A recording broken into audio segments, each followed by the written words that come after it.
You turn my mourning into dancing. You turn my mourning into dancing.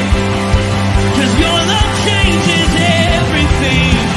Your love changes everything. Oh, there's something about your love. Something about your love changes everything in my body. Oh, something about your love. Something about your love changes everything. It changes everything. Something about your love. Something about your love changes everything. It changes everything. Something about your love. Something about your love changes everything. Changes everything. Something about your love. Something about your love changes everything. Something about your love. Something about your love changes everything. Changes everything. Something about your love. Something about your love changes everything. Changes everything. Something about your love. Something about your love changes everything. You turn my mourning into dancing. You turn my mourning into dancing. You turn my mourning into dancing. You turn my mourning into dancing. You turn my mourning into dancing. Something about your love. Something about your love changes everything. Good morning, Firmly Rooted family. Pastor Tom, Firmly Rooted Ministries here at the office, and great to have all of you on board. We're looking at the last two verses of Psalm 139, and I will tell you that in my discipleship, Christian walk, Christian life, these two verses are my favorite. These two are the most profound, and they tie into the whole Psalm 139. But I'll get to that in just a minute. Also, let's see some things. Because this is Thanksgiving week, there's no devotion on Thursday or Friday. Kimberly and I are going to dedicate our time to some family and doing some of those things. So no devotions. Also Sunday, we're going to start with the first Messianic prophecy because it's December 1st, the first Messianic prophecy that's in my devotional book. And so then it's going to kick off. Then we're going to do Monday, Tuesday, Wednesday, Thursday, Friday, strengthening our roots. Saturday, Sunday, I'll use those two readings for Sunday, then back to Monday. So we will effectively, through the whole month of December, whether it be the message on Sunday or whether it is strengthening our roots, we will be going through the devotional book and looking at these messianic prophecies. Lastly, I hope you had a chance to worship with us yesterday. Powerful worship, powerful service. Bible study was just, man, God was so good. Holy Spirit was there in a big way. And just encourage you that if you didn't get a chance to see either one, just know they're always out there on Facebook, YouTube, X. So go find them and take a look at them. Let's see who's on board, and we'll get rolling. Vivian, good morning. And my sister Trish, good morning. Chuck B, good morning, family. Loved the Bible study and service yesterday, Pastor Tom. Chuck, thank you, man. And worship was good too, huh? Man, we did pretty well yesterday. Dr. Colleen, good morning. Bert Reggiani, good morning. I'm out there on X. Connie Sandbrink, good morning. Alice, good morning. Ken Gooch, good morning. Karen, good morning. All right. Here's the verse. Memorized these quite some time ago. Search me, O God, and know my heart. Try me and know my thoughts. The word in there should be anxious thoughts. Let's see what are my cares, my concerns. Try me and know my anxious thoughts. See if there be any grievous way in me, and lead me in the way everlasting. See, when you memorize it in a different way, all of a sudden the words are the same, but they're mixed around. The way I know it is, search me, O God, and know my heart. Try me and know my anxious thoughts. See if there's any hurtful way in me, and lead me in the everlasting way. Lead me in that everlasting way. So what I want to do is that.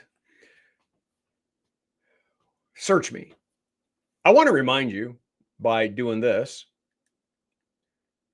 that this whole psalm started with, "O Lord, you have searched me and you know me.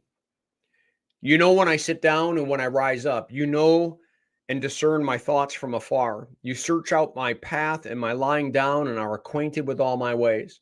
Even before a word is on my tongue, behold, O Lord, you know it altogether.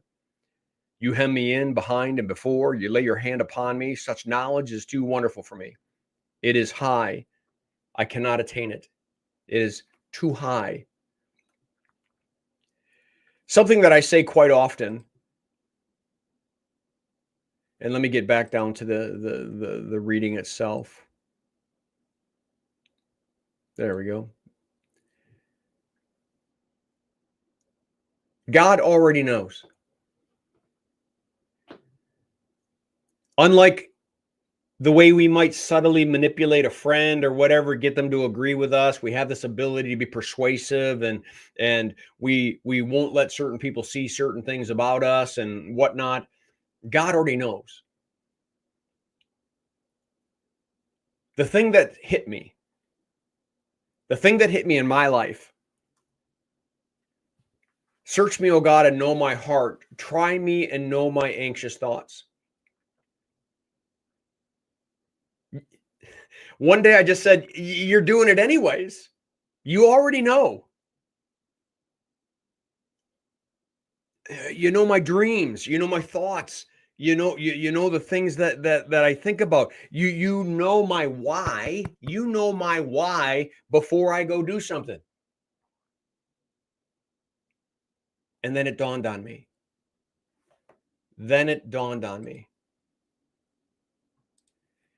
Brothers and sisters in Christ, he wants us to know whether we know that he knows. I know that sounds kind of weird, but listen to it again. He wants us to know that he knows.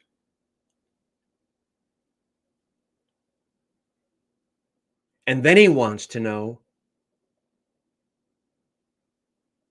do we know? Are we introspective enough? Are we introspective enough that we're willing to look into our why and stop believing that the mask that we put on to fool everyone else is really fooling God? And ultimately, we're playing ourselves for the fool. And so it just dawned on me, God, if you already know, as painful as it is, search me. See if there's any hurtful way in me. And the next section, and lead me. Make me aware of my own why. Make me understand my motives. Make me understand my reasons for saying things and doing things, and lead me in the everlasting way. The whole idea is help me get rid of all the gunk. Help me get rid of all the stuff. help me get rid of places where I still have roots in the wrong kingdom, and help me to get them over in the right kingdom so I can finally be honest with myself. I said this yesterday. I don't know if it was in the sermon or the Bible study, but at the end of the day, God just wants us to be honest. He already knows. Like, we can't fool him. He created us. He loves us. He's redeemed us. He wants to have an intimate relationship with us, but you can't have it until we're the ones that need to be honest. We really begin to believe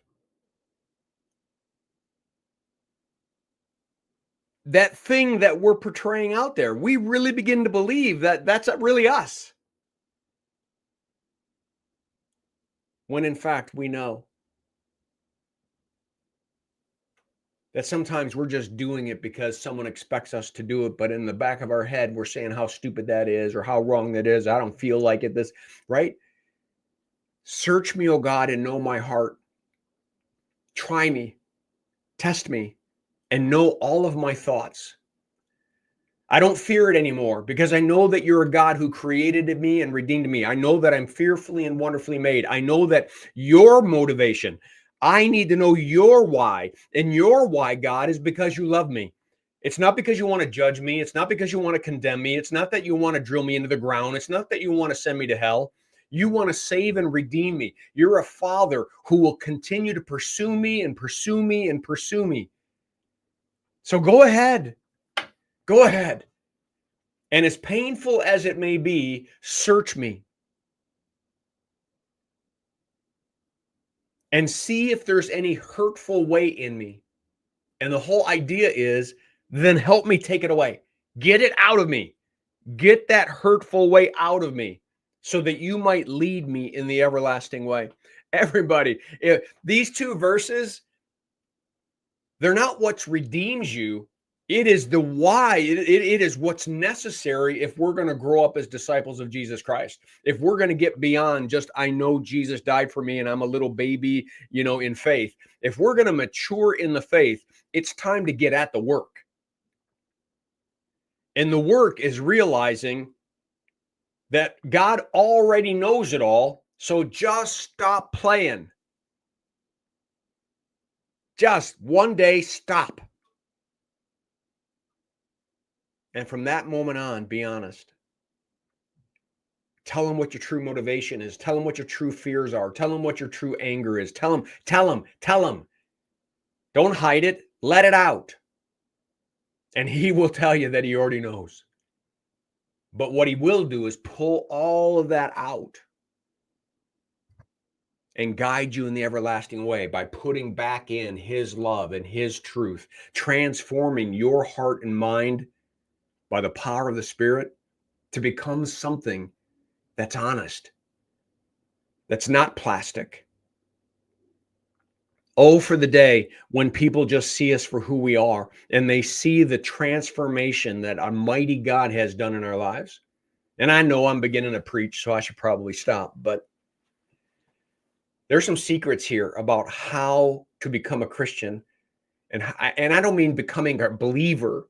I mean becoming a disciple of Jesus. We talked about it yesterday in the whole realm of stewardship. Why do we keep thinking, God, what's the little bit that you want, when he says, I want it all?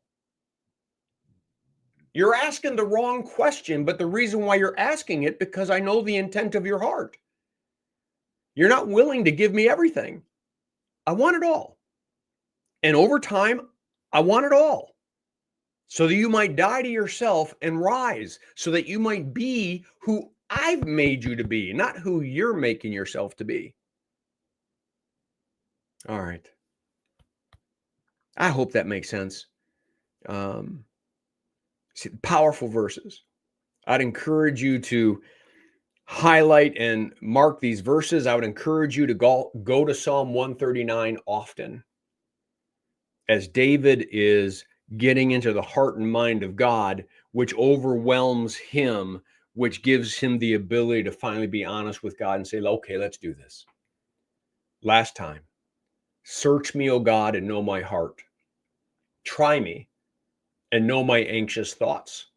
See if there's any hurtful way in me, and lead me in the everlasting way. All right, I'll leave it at that. I'll be back at 9 for prayer. I hope this devotion was a blessing to you. Have a great day. Make it a firmly rooted day, and may someone see Jesus in us today. Peace.